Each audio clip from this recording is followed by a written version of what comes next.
So we've practiced making pinch pots and slabs and coils, but let's see some things that we can actually make out of those techniques. So what can I do with a pinch pot? All sorts of things. I can add objects to it like this and create some kind of decorated bowl. I can etch into it with a needling tool and make designs. I can flip it upside down like this, and now I have a base that I can make something on, like this coral reef. Or I can turn it on its side like this and make some kind of crazy fish with a big mouth. I could make a long and skinny pinch pot, see, and turn it into a head of some sort. All sorts of things I can do with pinch pots. I can even take my two pinch pots, make sure I scratch attach the top if I have two, and I can stick them together and make a sphere just like this if I needed a sphere shape for whatever it is I'm making. What? What did I do? You created a giant air pocket inside your sphere.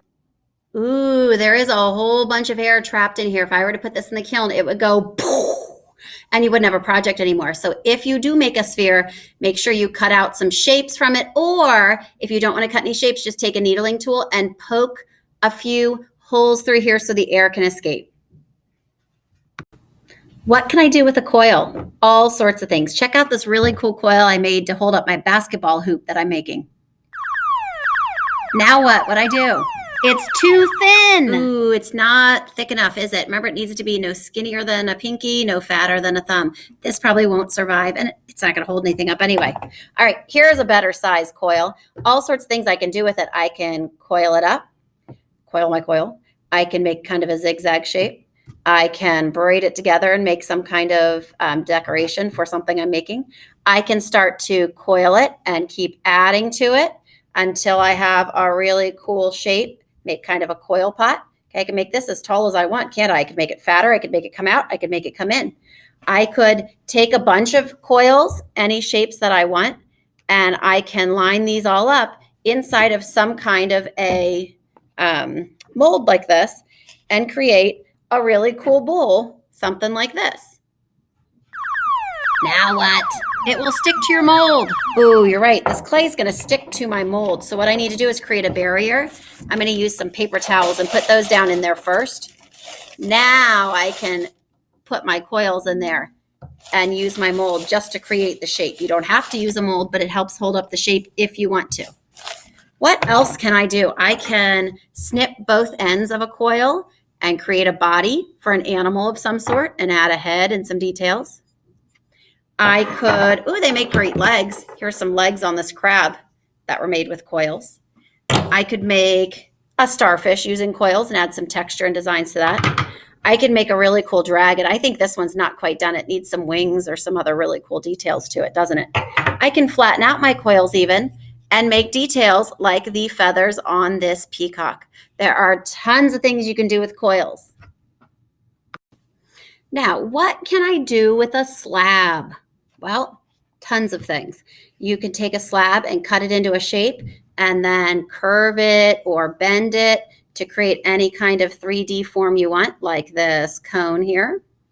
You can take it and drape it over something like this little bowl. And I learned I'm using a barrier this time.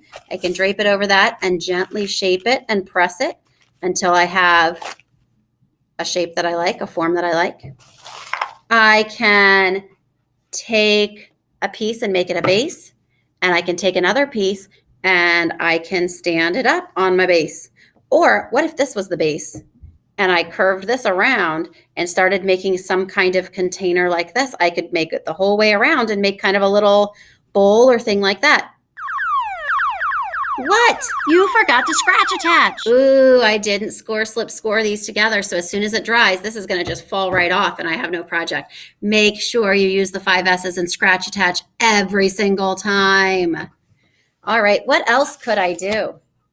Oh, this is made out of slabs. I made a fortune cookie and I etched a little fortune in here too.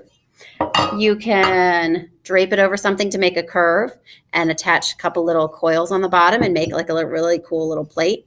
Here I rolled very carefully a piece of nature into it, peeled it out, and I had the little imprint.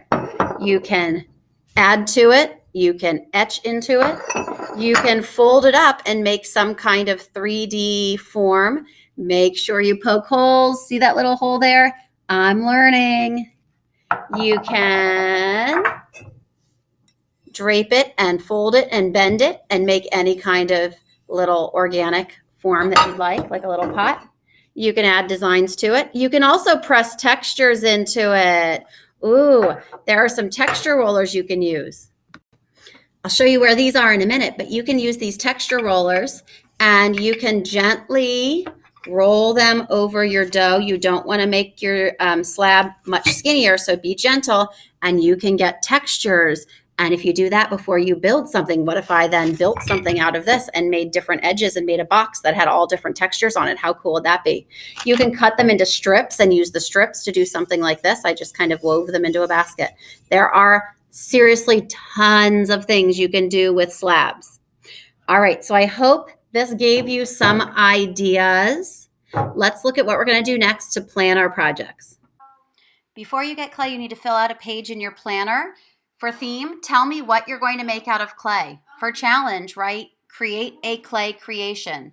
For the medium, you're going to write clay. That's what we're making it out of. And then lastly, please draw a sketch to show me what you're going to make. Bring that to me to get clay. All right, so today's tasks are as follows. Number 1, you need to complete the Ed puzzle if you did not do so for homework. That has to be finished before you get clay, and you need a 75 or better. Number 2, fill out your planning page.